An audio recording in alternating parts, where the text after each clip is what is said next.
अस्सलाम वालेकुम viewers, welcome to my channel. कैसे हैं आप सब? उम्मीद करती हूँ खैरियत से होंगे। नए आने वाले व्यूअर्स से गुजारिश करूँगी कि मेरे चैनल को सब्सक्राइब करें और बेल आइकन को प्रेस करें ताकि नई आने वाली हर वीडियो की अपडेट आपको मिलती रहे।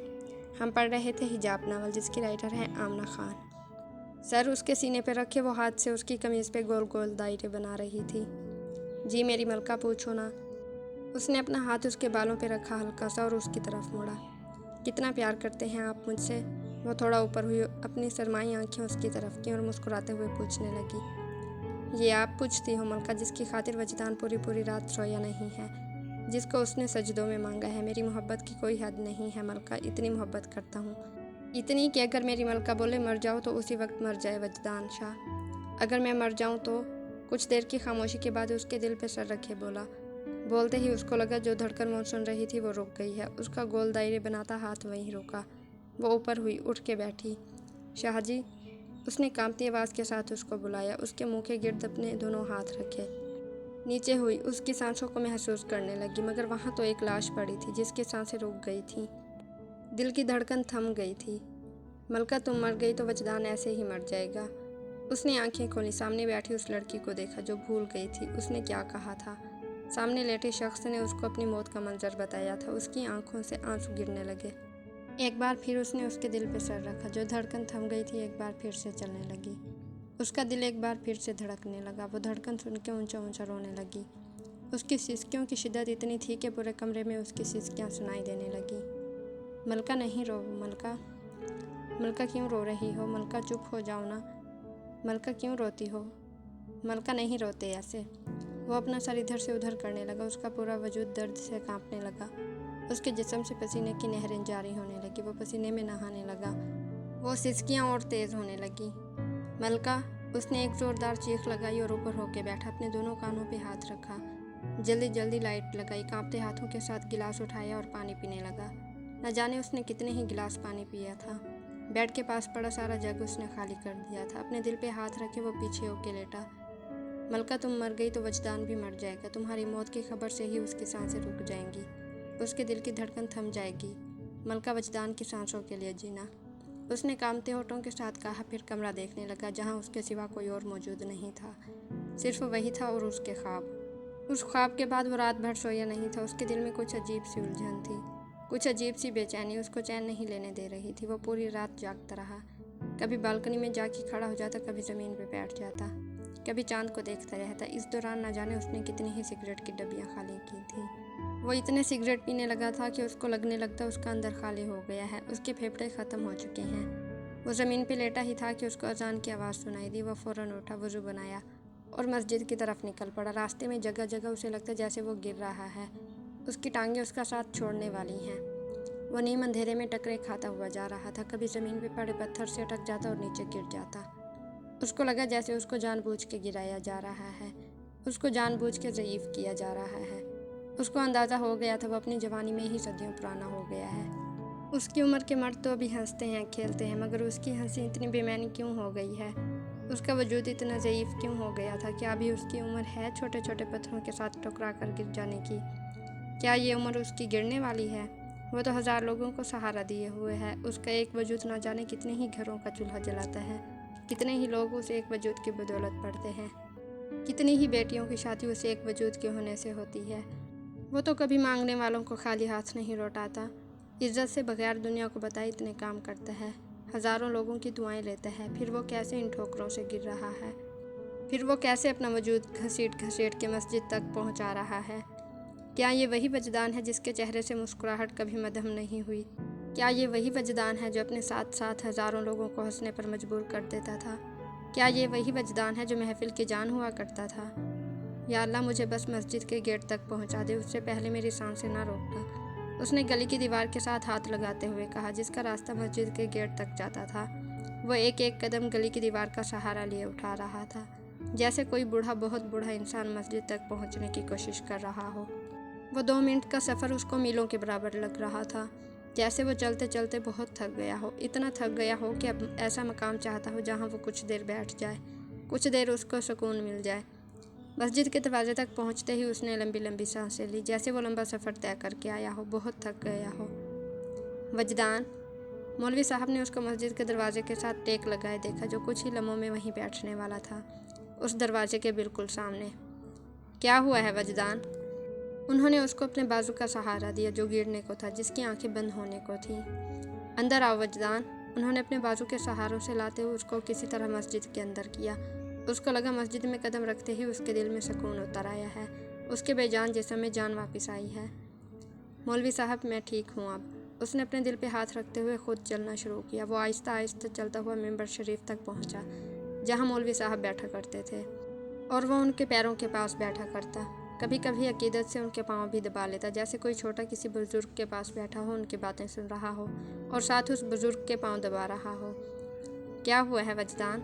मौलवी साहब आज मिंबर पर नहीं बैठे थे, उसके पास उसके बिल्कुल सामने बैठ रहे थे। वो उसको देख रहे थे, जो शायद कितनी ही रातों से सोया नहीं था। वो उसको देख रहे थे, जिससे सिगरेट की महक आ रही थी। उन्होंने एक अरसे से उसके चेहरे पे वो मुस्कुराहट नहीं देखी थी, जो जिंदा दिल लोगों के चेहरे पे होती है। वो जानते थे उस वजदान में और इस वजदान में ज़मीन आसमान का फ़र्क है। वो वजदान तो जिंदा दिल इंसान था, जो बात बात पे मुस्कुरा देता था, ऊंचा ऊंचा हंस देता था, मौलवी साहब को शेर सुनाया करता था, उनके साथ मजाक करता था, गप लगाता था। मौलवी साहब, बताए ना, कभी स्कूल के दौर में किसी लड़की को आंख मारी है आपने? मौलवी साहब उसकी इस बात पे हंस देते। अगर खड़े होते तो पैरों की जूती उतार देते और वह भाग के उनसे दूर खड़ा हो जाता, दोनों कानों को शरारत से पकड़ता और मुस्कुरा देता। मगर ये जो वजदान उनके सामने बैठा था, वो तो हंसता ही नहीं था। हर वक्त मस्जिद के पिलर के साथ टेक लगाए, गर्दन झुकाए बैठा रहता था। उसको नहीं होश थी कौन आ रहा है, कौन जा रहा है। मौलवी साहब भी सामने होते तो सलाम कर देता, नहीं तो बैठा रहता। बगैर कुछ पढ़े वो कितने ही घंटे वहाँ गुजार देता और बगैर मांगे फिर उठ जाता, जैसे उसने पहले से ही बहुत कुछ मांगा है और उसी के कबूल होने का मुंतज़िर है। उनको पता था उसका दिल मर चुका है। वो जो अपने लिए कुछ नहीं मांगता था, वहाँ पे हर आता जाता उसको देखता और हाथ उठा के दुआ करता। वो हर एक के दिल में घर किए हुए था, हर कोई उससे मोहब्बत करता था, मोहल्ले का हर मसला उससे डिस्कस होता था। मगर पिछले कुछ अरसे से वो खुद अपने आप में नहीं था। जिस्म तो उसका अपना था, मगर रूह उसमें किसी और की थी। वो जिस वजदान को सब जानते थे, वो मर गया था। वो जो वजदान उनके सामने बैठा था, वो तो कोई रोगी था, कोई दीवाना। वजदान, इतनी मोहब्बत तुम अल्लाह से करो तो क्या कुछ नहीं मिल जाए तुम्हें? मौलवी साहब ने उसका झुका सर देख के बहुत नरम अंदाज में कहा। मौलवी साहब की इस बात पे उसने अपना सर ऊपर किया। उसका दिल एकदम कांपा और उसका कपाहट ने उसके पूरे वजूद के अंदर से हिला दिया। मानसहरा से एबटाबाद पहुंचने में उनको तकरीबन 45 मिनट लगे। वो कुछ ही वक्त बाद एमरजेंसी पहुंच गए थे। ज़रमीना को एम्बुलेंस में ही छोड़े शुहाब और सुल्तान डॉक्टर असलम जदून के क्लिनिक गए। हस्पताल में उनका अलग से कैबिन था। उनको डॉक्टर जदून का डॉक्टर बाबर खान ने बताया था। डॉक्टर साहब कहाँ हैं? शहाब ने बाहर खड़ी नर्स से पूछा। डॉक्टर साहब तो ऑपरेशन थिएटर में हैं। कितने वक्त में आएंगे? ये तो कुछ नहीं कह सकती मैं। हमारी बहन है एम्बुलेंस में, डॉक्टर बाबर ने हमें डॉक्टर जदून का बताया था। हमें उनसे फ़ौरन मिलना है। शहाब ने परेशानी से घड़ी देखते हुए उसको बताया। देखें, अगर आपकी बहन सीरियस है तो आप उनको ले आएँ, और अगर आपको मानसहरा से एबटाबाद रेफ़र किया गया है फिर तो आप उनको वार्ड में ले आएँ, जब तक डॉक्टर साहब नहीं आते। नहीं, हमें रूम चाहिए, हम अपनी बहन को वार्ड में नहीं छोड़ सकते। सुल्तान ने शहाब को देखते हुए नर्स को कहा। फ़िलहाल तो वार्ड में भी जगह मिलना बहुत मुश्किल है आपको। आज एक केस आया है, बस गिरने से 30 अफराद ज़ख्मी हुए हैं, और भी 2-3 ऐसे ही केस आए हैं, तो आज तो रूम मिलना मुमकिन नहीं है। ये क्या बात हुई? इतनी बड़ी अस्पताल है और आप कह रही हैं रूम मिलना मुश्किल है। अब हम अपनी बहन को वार्ड में रखेंगे जहां हर आता जाता उसको देखे। सुल्तान ने जज्बाती अंदाज में उस नर्स को कहा, जो अपनी ही बात से थोड़ा सा कंफ्यूज्ड हुई थी। क्या हुआ है? कुछ नहीं डॉक्टर साहब, ये लोग कह रहे हैं डॉक्टर बाबर खान ने उनको रेफ़र किया है यहाँ। नर्स ने डॉक्टर के आते हुए उन दोनों को देख के वजाहत दी। जी बिल्कुल, मुझे खान साहब ने बताया था। ले आए आप पेशेंट, डॉक्टर जदून ने क्लिनिक की तरफ जाते हुए कहा। लेकिन डॉक्टर साहब ये कह रही हैं यहाँ रूम कोई नहीं खाली, हम अपनी बहन को वार्ड रूम में नहीं रख सकते। शहाब ने नरमी से डॉक्टर को देखा और आराम से कहा। अभी तो हम उनको रूम में शिफ्ट भी नहीं करेंगे। खान साहब ने उनकी कंडीशन का मुझे बता दिया है। वो 4 दिन से बेहोश हैं। हम उनको ICU में रखेंगे, उनके टेस्ट होंगे। अभी तो उनको अंडर ऑब्जर्वेशन रखना है, जब उनको होश आया तो फिर रूम में शिफ्ट करेंगे। जी डॉक्टर साहब, बहुत बेहतर। अभी आप उनको ले आएँ। जिस हिसाब से खान साहब ने मुझे बताया है, हमसे ना हो सका तो हम उनको पिंडी रेफ़र कर देंगे। डॉक्टर साहब की इस बात पे सुल्तान ने शहाब को देखा, जिसका दिल शायद उससे ज़्यादा डरा हुआ था, उससे ज़्यादा कांप रहा था। क्या मतलब मौलवी साहब? क्या मैं अल्लाह से मोहब्बत नहीं करता? اس نے بہت حیرت سے خالی آنکھوں سے مولوی صاحب کی طرف دیکھا۔ وہ کیسے نہیں کرتا اللہ سے محبت، 5 وقت کی نماز پڑھتا ہے، قرآن پاک کی تلاوت کرتا ہے، اس کے بندوں سے حسن سلوک سے پیش آتا ہے، جھوٹ نہیں بولتا، دھوکہ نہیں کرتا، کسی کی دل آزاری نہیں کرتا، پھر وہ کیسے اللہ سے محبت نہیں کرتا؟ اس نے مولوی صاحب کو دیکھتے ہوئے اپنے دل میں کہا، یہ سوال تم اپنے آپ سے کرو وجدان، کیا تم اللہ سے اتنی ہی محبت کرتے ہو جتنی اس لڑکی سے؟ آج پہلی بار ایسا ہوا تھا۔ مولوی صاحب نے ڈائریکٹ اس سے لڑکی کا حوالہ دے کے پوچھا تھا۔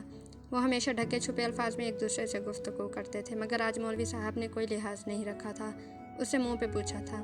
مولوی صاحب کی اس بات پہ اس نے ایک بار پھر ان کو دیکھا۔ اس کو سمجھ نہیں آیا مولوی صاحب اس کو کیا کہہ رہے ہیں، اس کو ایسا کیوں کہہ رہے ہیں۔ اس کو پتا تھا مولوی صاحب اس کو جانتے ہیں، ان کو پتہ ہے وہ 5 وقت کا نمازی ہے، لوگوں کی مدد کرتا ہے، اچھے اخلاق سے پیش آتا ہے، پھر وہ کیوں اس سے ایسے پوچھ رہے ہیں؟ وجدان، پوچھ رہا ہوں میں کچھ۔ مولوی صاحب نے اس کی خالی آنکھوں میں دیکھتے ہوئے ایک بار پھر اپنی بات دہرائی۔ مولوی صاحب، مجھے سمجھ نہیں آ رہی آپ کیا پوچھنا چاہتے ہیں۔ پتر، میں یہ پوچھ رہا ہوں جتنی محبت تم مجھ سے کرتے ہو، کیا اللہ سے بھی اتنی ہی کرتے ہو؟ کیا اللہ کی محبت بھی تم ایسی ہی شدت سے کرتے ہو؟ کیا کبھی تم اللہ کی محبت میں ایسے روئے ہو؟ کیا کبھی اللہ کی محبت میں تم جوگی بن کے مسجد میں بیٹھے ہو؟ کیا کبھی اللہ کی محبت میں تم نے اللہ کو ہی مانگا ہے؟ کیا اللہ کی محبت میں تم رات رات بھر جاگے ہو؟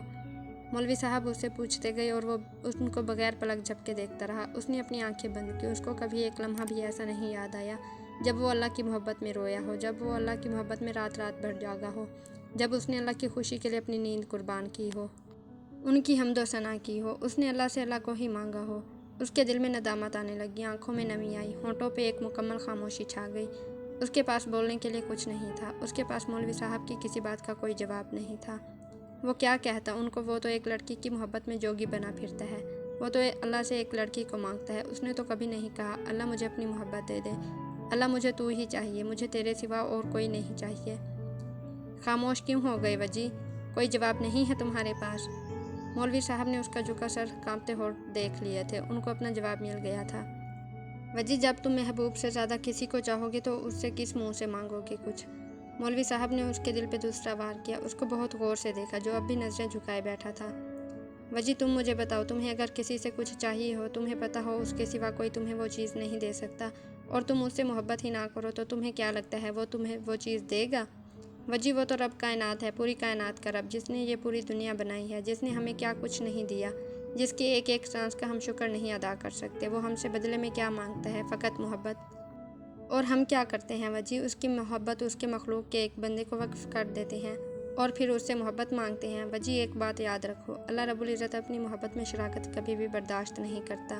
وہ اپنے بندے سے 70 ماؤں سے زیادہ پیار کرتا ہے، اور ہم کیا کرتے ہیں؟ ایک شخص کی خاطر اس کی ساری محبتوں کو بھول جاتے ہیں، اور پھر بے بسی کی حد تو دیکھو، ہم اسی سے اس کی جگہ کسی اور کو مانگتے ہیں۔ تو کیا کوئی محبوب برداشت کر سکتا ہے اس کا محبوب اسی سے کسی اور کو مانگے؟ تمہیں کیا لگتا ہے وجی، پھر وہ تمہیں سکون دے گا؟ میں نے تمہیں پہلے بھی سمجھایا تھا، اللہ رب العالمین سے اسی کو مانگو، اس کے ہو جاؤ۔ آج کے ایپیسوڈ کا اختتام ہوا، ملتے ہیں نیکسٹ ایپیسوڈ میں آپ کی دعاؤں کے ساتھ، تب تک کے لیے اللہ حافظ۔